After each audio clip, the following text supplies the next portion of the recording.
할렐루야.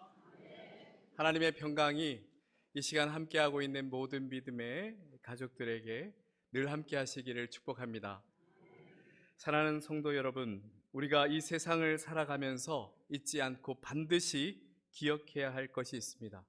이 사실 한 가지만 잊지 않고 어떤 상황에서도 어떤 형편에서도 기억하게 된다면 항상 거기에는 희망이 있습니다. 그것은 이 땅의 모든 역사는 하나님께서 주관하신다는 것입니다. 오늘 본문 말씀은 다윗의 감사의 기도의 일부입니다. 위대한 왕 다윗이 그의 기도에서 이렇게 고백합니다. 여호와여, 위대하심과 권능과 영광과 승리와 위엄이 다 주께 속하였사오니 천지에 있는 것이 다 주의 것이로소이다. 여호와여, 주권도 주께 속하였사오니 주는 높으사 만물의 머리이심이니이다 라고 고백합니다. 그런데 이 고백은 그저 단순히 여호와 하나님이라는 그 종교적 숭배의 대상에 대한 종교적이며 관념적인 그러한 진술이 아닙니다. 이 고백 앞에는 이 다윗의 처절했던 이 역사가 있으며 그 속에서 경험했던 하나님의 그 주권에 대한 그 경험들이 다 들어 있습니다. 그러한 역사를 통과해서 나온 고백이 바로 이것입니다. 그 역사를 통해 증명된 사실 앞에서 드리는 고백입니다. 다윗은 고백합니다. 이 땅의 모든 역사는 하나님께서 주관하고 계십니다. 그래서 자신의 인생뿐만 아니라 이 다윗 왕조인 이 나라와 이 민족을 하나님께서 다스리시고 통치하고 주관하고 계십니다 라고 고백합니다. 다윗은 역사의 중요한 그 순간마다 이 사실을 직접 경험하기도 하고 또 직접 목격하기도 했습니다. 사람들이 자기의 뜻대로 역사를 만들어 가려고 아무리 온갖 방법을 다 동원해도 결국 하나님께서 인정하지 않으시면 그 일은 하루아침에 물거품이 되어버리는 것을 그는 직접 보았습니다. 오늘 이 본문의 고백이 있기 전에도 다윗에게는 엄청난 일이 있었습니다. 그저 이 고백의 기도만 보면 참 평안했을 것 같고 그저 모든 것이 다 은혜였을 것 같지만 전혀 그렇지 않았습니다. 너무나 가슴 아프고 치열한 삶이 있었습니다. 자신이 왕으로서 마지막으로 반드시 수행해야 할 중요한 미션에서 또다시 하나님의 그 주권적 역사를 경험하게 됩니다. 모든 것이 하나님의 손에 달려 있습니다. 는 것을 고백하게 됩니다. 이 고백에 대한 깊이를 알려면 이전에 어떤 일들이 있었는지 그 역사를 조금 살펴볼 필요가 있습니다. 다윗에게는 많은 아들들이 있었습니다. 그런데 그 아들들의 어머니가 각각 다 달랐습니다. 그래서 그들 아들들 사이에서는 애틋한 형제가 그리 없었습니다. 오히려 그들은 이 정치적인 경쟁의 상대였습니다. 그러던 중에 이 여러 아들들 중에 맏아들인 이 암논이 있었는데요. 꽤 뛰어난 아들이었지만 그는 탐욕이 좀 많았습니다. 이복 여동생이었던 다말을 탐하여 욕보이고 버리는 사건이 일어났습니다. 근데 이 사건으로 그저 끝난 것이 아니라 이에 대해 복수의 칼날을 갈고 있었던 다말의 오빠이자 다윗의 셋째 아들인 압살롬이 있었습니다. 압살롬이 기회를 틈타서 이 첫째 아들인 암논을 유인해서 암살해 버립니다. 당연히 이렇게 첫째 아들을 암살해 버렸으니 이 셋째 아들인 압살롬은 다윗 왕가와는 멀리 떨어질 수밖에 없었습니다. 다른 길로 가다 결국에는 반란을 일으킵니다. 그러나 이 압살롬의 반란 역시 오래 가지 못하고 곧 이 반란이 제압되는 과정에서 이 압살롬 역시 요압 장군에 의해서 죽임을 당합니다. 이렇게 첫째 아들과 셋째 아들의 죽음을 겪었던 다윗은 큰 충격에 빠졌습니다. 그 충격 탓인지 다윗은 그의 기력이 다하여 가고 있고 노쇠해 가고 있었음에도 정확한 왕위 후계 구도를 정확하게 내놓지 않고 있었습니다. 그러자 넷째 아들인 아도니아가 스스로 왕이 되고자 하는 일을 꾸미기 시작합니다. 왜냐하면 다윗의 아들들은 크게 이 헤브론에서 낳은 아들들과 예루살렘에서 낳은 아들들로 구별이 되는데요. 헤브론에서 낳은 아들들은 먼저 태어나기도 했고 다윗의 정치적인 기반이 헤브론이었기 때문에 이 헤브론에서 낳은 아들들이 주로 이 헤게모니를 잡고 있었습니다. 그랬는데 거기에서 낳은 첫째 아들인 암논은 압살롬에 의해서 죽었고 셋째 아들인 암논은 압살롬에 의해서 죽었고 이 셋째 아들인 압살롬은 또 요압에 의해서 이미 죽었고 둘째 아들이 있는데 둘째 아들 이 길르압은 그의 활동이 역사적 기록에 등장하지 않습니다. 역사가들이 추측하건대 이 길르압의 어머니가 아주 지혜로운 여인 아비가일이었습니다. 그래서 어머니인 아비가일이 아마 아들에게 권하여 말하기를 너는 왕자를 탐하지 말라고 아마 권했을 것이고 그래서 그는 이러한 정쟁에 휘말리지 않게 되어서 전혀 기록이 없습니다. 상황이 이렇게 되자 이렇게 첫째 아들은 죽고 둘째 아들은 왕위에 관심이 없고 셋째 아들도 죽고 그러면 누구에게 관심이 가겠습니까? 넷째 아들인 아도니아에게 자연스럽게 관심이 가게 되어 있었습니다. 다윗을 이을 후계자로 주목받기 시작했습니다. 상황이 이렇게 돌아가자 아도니아도 자기 스스로를 높이며 이렇게 말합니다. 내가 왕이 되리라고 선포하고는 왕이 되고자 하는 모의를 시작했습니다. 사랑하는 성도 여러분, 우리가 항상 영적으로 깨어 있어야 합니다. 어려움과 시련이 있을 때도 영적으로 깨어서 그 어려움과 시련을 잘 넘어서야겠지만 평안하고 안정될 때도 역시 영적으로 깨어 있어서 헛된 길로 가지 않도록 하나님께서 뜻하신 바 길로 가도록 늘 깨어서 기도해야 합니다. 그래야 겸손히 항상 기도함으로 하나님의 뜻을 묻고 따라가야 영적으로 잠들지 않아서 헛된 실수들을 하지 않을 수 있습니다. 그렇게 항상 하나님의 뜻을 먼저 구하고 하나님보다 앞서지 않도록 주의해야 합니다. 이렇게만 할 수 있다면 마치 주변 상황이 모든 것을 다 해도 되는 것처럼 느껴지는 때에도 이것이 하나님의 뜻인지 아닌지를 구별할 수가 있습니다. 예를 들어서 다윗이 사울에 의해서 몇 번이나 죽임을 당할 위기를 겨우 넘기고 있을 때였습니다. 다윗이 숨어있던 굴로 사울이 제 발로 걸어서 들어옵니다. 이 부하 장수들도 없이. 다윗과 다윗의 부하들이 단칼에 사울을 죽일 수 있는 정말 절호의 기회였습니다. 하지만 다윗은 그 순간 부하들의 칼을 모두 거두라 명합니다. 이유는 사울이 악하지만 그래도 하나님께서 기름 부어 세운 왕이기 때문에 사울 왕을 죽이는 것을 하나님께서 기뻐하지 않으신다는 이유에서였습니다. 그렇게 말려서 사울을 살렸습니다. 그런데 얼마 후에 또다시 다윗 일행이 사울을 근거리에서 그를 바로 죽일 수 있는 기회를 또 가지게 된 겁니다. 이제는 다윗의 모든 부하들이 이구동성으로 이것은 하나님께서 우리에게 주신 기회입니다.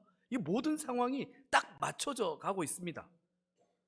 라고 했을 때도 다윗은 그들의 생각과 달랐습니다. 사랑하는 성도 여러분, 우리는 때때로 어떤 선택과 결정을 할 때 이것이 하나님의 뜻인지 하나님의 뜻이 아닌지 약간 모호할 때가 있습니다. 그럴 때 여러분 어떻게 하시겠습니까? 하나님의 뜻을 구별하는 중요한 기준은 이러한 선택과 결정을 통해 생명이 살 수 있느냐 아니면 이 생명이 죽느냐 하는 이 생명을 살리는 것에 포커스가 맞춰져야 합니다. 그런데 우리가 하나님의 뜻을 분별하는 것에 있어서 그것을 어느 것이냐 하는 것을 분별하는 것 이상 더 중요한 것이 있습니다. 그것은 무엇이냐 하면 어떤 선택이든 어떤 결정이든 하나님의 뜻이라면 내가 순종하겠습니다, 따르겠습니다 하는 그 순종하는 자세입니다. 즉 우리가 하나님의 뜻을 좀 미련해서 정확히 구별하지 못한다 할지라도 좀 실수를 한다 할지라도 그러나 하나님의 뜻이라면 언제든지 내 뜻을 내려놓고 따르겠습니다, 하나님의 뜻이라면 내가 끝까지 이것을 따르겠습니다 하는 순종의 자세가 있을 때 하나님께서는 우리의 실수도 하나님의 역사로 만드실 줄 믿습니다. 그것이 어떻게 가능합니까? 모든 것이 하나님께 속해 있기 때문에 그렇습니다. 이 역사의 주관자는 하나님이시기 때문에 그렇습니다. 그래서 정말 중요한 것은 하나님의 뜻에 순종하려는 자세입니다. 그런데 대부분의 인간은 하나님의 뜻을 말로는 이야기하지만 실제로는 자신의 뜻을 이루고자 합니다. 사실 우리가 솔직하게 서로 우리의 삶을 돌아볼 때 우리가 하나님의 뜻을 몰라서 문제가 되는 일은 그리 많지 않습니다. 오히려 그 뜻에 순종하지 못해서 문제가 되는 경우가 훨씬 더 많습니다. 즉 하나님의 뜻대로 이루어지는 것에 진실로 순종하지 못해서 그렇습니다. 자기가 원하는 것이 이루어져야 하고 자기가 원하는 방식대로 이루어져야 하고 자기가 추구하는 것이 이루어져야 합니다. 그런데 만일 상황이 자기가 원하는 상황, 원하는 방식, 추구하는 것이 아닐 때는 언약에 기록된 하나님의 뜻이라 해도 순종하지 않는 겁니다. 이 땅에 오신 메시아인 예수 그리스도를 십자가에 죽였던 이들이 바로 그랬습니다. 그런데 혹 하나님의 뜻이 분명히 아닌 것 같은데도 자기가 원하는 상황, 자기가 원하는 방식, 자기가 추구하는 것이 눈앞에 막 펼쳐지고 있을 때는 이것을 하나님의 뜻으로 착각하거나 하나님의 뜻이라고, 이건 하나님께서 주신 기회라고 오해하면서 고집하기도 합니다. 그래서 중요한 것은 하나님의 뜻에 내가 언제든지 순종하겠습니다 하는 그 순종의 자세입니다. 다윗이 그렇게 두 번째 사울을 죽일 절호의 기회를 얻었을 때, 그리고 자기를 위해 목숨을 바치고자 했던 그 부하들이 하나같이 다 간청하고 있었을 때에도 그들에게 칼을 거두라 명합니다. 하나님께서 기뻐하지 않는 일을 우리가 할 수 없다 한 것입니다. 다윗의 이러한 하나님 앞에서의 절대적인 순종의 자세가 그와 그의 장수들과 그의 나라를 결국 살리게 됩니다. 그런데 오늘 이 본문의 배경이 되었던 이 다윗의 넷째 아들인 아도니아를 한번 살펴볼 때 그는 하나님의 뜻에 순종할 마음이 있는지 없는지 전혀 검증되지 않고 있습니다. 그저 상황이 자신을 왕으로 지목하는 것에 도취되어서 하나님께 묻지도 않고, 그리고 아직 왕인 아버지인 다윗이 살아있음에도 다윗에게 묻지도 않고 자신이 왕 위에 오를 것을 선포하고 그 일을 착수하고 있는 것입니다. 그러자 여기에 막강한 군사권을 장악하고 있던 요압 장군이 함께합니다. 그리고 여기에다 또한 제사장 아비아달이 종교적이고 정치적인 힘을 보태면서 마치 이 모든 일이 순조롭게 하나님께서 마치 이루어 주시는 일처럼 그렇게 일이 척척 진행되고 있었습니다. 하지만 사랑하는 성도 여러분, 상황을 볼 때 자기가 해석하고 싶은 대로 상황을 해석해서는 안 됩니다. 항상 먼저 하나님의 뜻을 구해야 합니다. 그런데 이 이야기가 기술되어 있는 이 열왕기상을 보면 아도니아는 단 한 번도 하나님 앞에 무릎 꿇고 기도하거나 하나님의 뜻을 물은 적이 없습니다. 아니, 아마 그렇게 하나님의 뜻을 물을 시간도 아마 없었을 것입니다. 모든 일들이 자기를 중심으로 그저 척척 쭉 이루어지고 있었기 때문에 그렇습니다. 하지만 사랑하는 성도 여러분, 이 역사의 주권은 하나님께 있습니다. 즉 하나님께서 승인하지 않는 일은 아무 소용이 없습니다. 다 되는 것처럼 보여도 하나님께서 승인하지 않으시면 결국 실패하고 맙니다. 그래서 아무리 급해도 혹은 하나님의 뜻을 물을 필요가 없을 만큼 다 자기가 생각하는 대로 잘 되고 있는 것 같아도 반드시 잠시 멈춰서서 하나님의 뜻을 구해야 합니다. 그런데 아도니아는 하나님의 뜻을 구하지 않았습니다. 게다가 바른 절차와 방법을 따르지도 않았습니다. 사랑하는 성도 여러분, 우리가 추구하는 바가 옳다고 해서 방법은 아무거나 선택해도 되는 것은 아닙니다. 지향하는 바가 옳다면 그 방법과 절차도 항상 반듯해야 합니다. 그런데 아도니아는 다윗 왕의 정식 제가를 받지도 않았고 왕으로 세움받는 기름 부음의 예식을 하나님 앞에서 치르지도 않았습니다. 그리고 아도니아는 정치적 리더로서 그 자질이 의심이 됩니다. 상당히 부족해 보입니다. 아도니아는 왕이 되겠다고 선언한 후에 제일 먼저 한 일이 내 편, 네 편 이렇게 편을 나누는 것이었습니다. 왕에 오르기도 전에 편 나누기를 먼저 한 것입니다. 아도니아는 변방을 지키며 강직했던 여호야다의 아들 브나야 장군과 제사장 사독과 선지자 나단 등은 자기에게는 우호적이지 않고 너무 바른 말을 하니 도움이 되지 않겠다 생각해서 그들을 배제해버리고 자기가 왕으로 세움받는 그 자리에 초대하지 않았습니다. 제가 정치에 대해 깊이 아는 바는 없습니다만 성경을 통한 정치적 상황과 역사를 봤을 때 정치는 어느 정도 품격이 있어야 한다고 생각합니다. 개인적인 욕심이나 개인적인 목적을 이루는 수단으로 한 나라의 정치에 임해서는 안 됩니다. 서로 다른 정치적 견해로 논쟁하고 다툴 수는 있어도 정치를 통해 이루고자 하는 것은 결국 한 나라의 모두를 품고 함께 살기 위한 것이어야 하기 때문입니다. 그런데 아도니아는 자기를 추종하는 세력만 따로 모았습니다. 이것은 시작부터 잘못되었습니다. 바른 정치를 하려는 것이 아니라 자기에게 유리한 개인적인 목적을 추구하려는 탐욕으로 정치를 이용하는 것이었습니다. 일이 이렇게 흘러가자 하나님께서 어떻게 하셨겠습니까?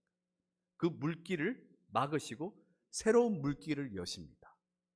선지자 나단을 통해서 다윗에게 하나님의 뜻에 합당한 왕으로 솔로몬을 세울 것을 명하십니다. 하지만 다윗이 당시에 왕이기는 했지만 이 상황을 바꾸기는 쉽지 않았습니다. 다윗은 이미 노쇠하여 누군가의 도움 없이는 거동하기도 쉽지 않은 상태였습니다. 게다가 아도니아가 아버지이자 당시 왕이었던 이 다윗의 제가를 받지도 않고 자신이 왕이 되고자 하는 그 일을 추진할 만큼 이미 실권은 아도니아가 가지고 있었습니다. 이런 상황에서 무리하게 왕위 계승자를 솔로몬으로 바꾼다는 것은 예전에 다윗을 한번 몰아내었던 압살롬의 반란과 같은 아도니아의 거센 공격을 받을 수 있는 상황이었습니다. 하지만 역시 다윗은 하나님의 뜻에 지체 없이 순종합니다. 예, 하나님. 그리고 자신과 같이 하나님의 뜻이라면 죽으면 죽으리라 하는 이들을 불러서 솔로몬을 자신을 이을 정통 왕위 계승자로 세울 것을 명령합니다. 사랑하는 성도 여러분, 인간의 개인적인 욕심과 뜻을 따르는 사람과 하나님의 뜻을 따르는 사람이 어떻게 그 삶의 모습이 다른지 아십니까? 인간의 개인적인 욕심과 뜻을 따르는 사람은 계속해서 자기의 이익을 따라 계속 이리저리 변합니다. 그래서 함께하는 이들도 그 이익에 따라서 이합집산이 이루어집니다. 하지만 하나님의 뜻을 따르는 사람은 이익과 상황에 따라 이리저리 변하지 않습니다. 그저 하나님의 뜻에 온전히 자신을 맡기고 심지어 죽으면 죽으리라 하는 각오로 끝까지 따르는 모습을 우리가 보게 됩니다.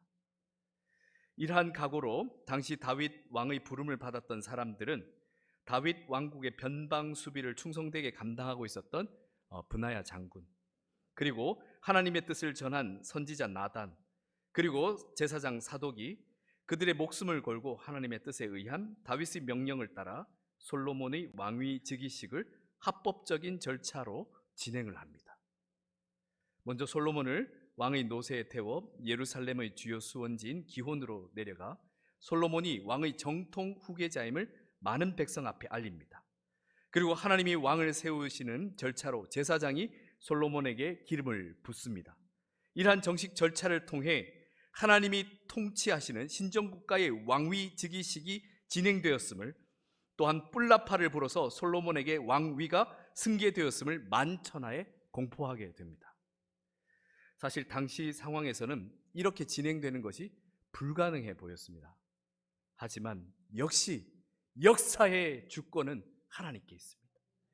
아주 물 흐르듯 전혀 막힘없이 순조롭게 이 일이 진행되었습니다. 이 일이 이렇게 되자 놀랍게 전체 나라의 분위기가 순식간에 바뀝니다. 솔로몬 왕의 즉위식이 이루어졌다는 소식을 아도니아와 그의 지지자들이 듣게 됩니다. 아도니아와 함께 있던 사람들은 솔로몬이 다윗을 이어 왕이 되었다는 소식을 듣고는 황급히 자리를 다 떠나버립니다. 이처럼 사람의 힘을 보고 모인 사람들은 그 힘이 사라지면 모일 이유가 없어서 사라져 버립니다. 그리고 아도니아도 좀 전까지 내가 왕이 되리라고 했던 그 기세는 다 어디 가버리고 솔로몬에 의해 죽임을 당할까 겁을 내며 제단 뿔을 잡고 솔로몬에게 자신을 죽이지 않겠다는 맹세를 해주기를 요청합니다. 번제단에는 이 제사를 드리는 번제단에는 각 모서리에 하나님의 거룩함과 권능을 상징하는 뿔이 만들어져 있습니다. 이 뿔을 잡고 있을 때 함부로 생명을 죽일 수 없다는 것이 있어서 아도니아가 이것을 이용한 것인데요. 아도니아가 만일 자기가 왕이 되었으면 솔로몬을 죽일 계획이었나 봅니다. 그러니 솔로몬이 왕이 되었다는 소식을 듣자 곧바로 솔로몬이 자기를 죽일 것이라 생각해서 번제단 뿔을 잡고 자기를 죽이지 않을 것을 맹세해달라고 요구하고 있습니다. 하지만 솔로몬은 자기의 목적과 뜻을 이루기 위해 왕위에 오른 것이 아니었습니다. 그랬기에 함부로 그 생명을 해할 생각이 없었습니다.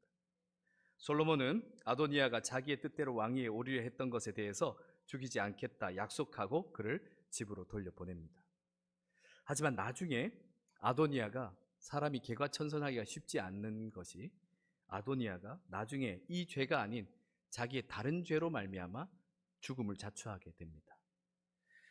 오늘 본문 말씀은 이 다윗의 이 기도의 고백은 이러한 치열하고 처절했던 이 모든 역사가 다 끝난 다음, 이 다 정리된 다음 솔로몬이 다윗을 이은 왕위에 안정되게 세움을 받은 후에 다윗이 기뻐하며 하나님께 감사와 찬양을 드리고 있는 순간입니다.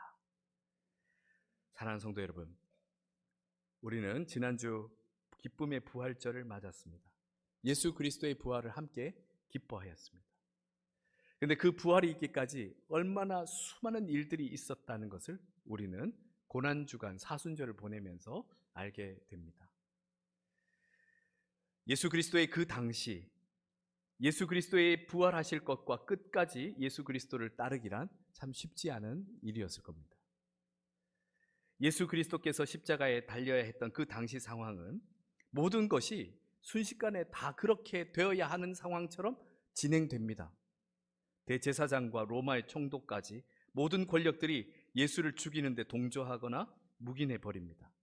돈이 오고 가면서 예수의 제자 가룟 유다의 배신이 예수님을 체포하는 데 결정적 역할까지 해줍니다. 그리고 거짓 선동으로, 소문으로 대중을 조금 선동하니 곧바로 십자가 사형이 결정됩니다. 이러한 모든 상황만 보면 예수님에게 행해진 폭력과 살인은 마치 정당했던 것처럼 그렇게 진행되었습니다. 하나님의 그 구원 역사는 실패로 끝나는 것 같았습니다.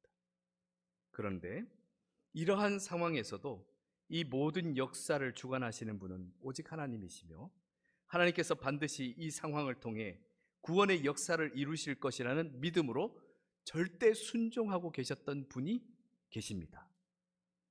끝까지 순종하셨던 분이 계십니다.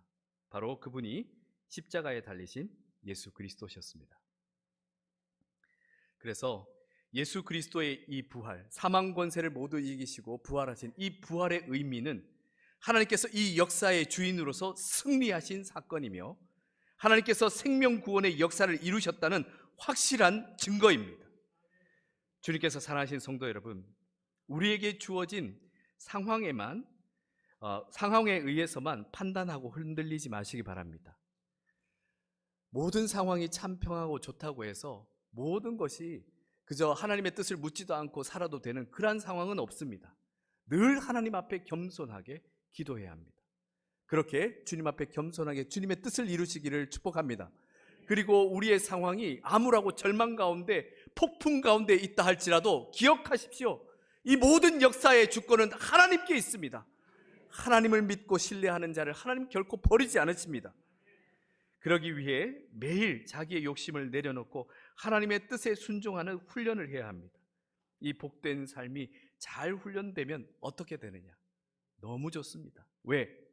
이제는 우리의 힘과 능력이 아닌 하나님의 힘과 능력이 우리의 인생과 우리의 삶을 책임져 주실 것이기 때문입니다. 그러한 복된 삶을 한 주간 또 우리의 주어진 삶을 삶의 시간 속에 살아가시길 축복합니다. 함께 기도드리겠습니다. 살아계시고 역사하시는 아버지 하나님, 이 땅의 모든 것은 주님께 다 속하였습니다. 이 역사는 주님께서 주관하고 계십니다.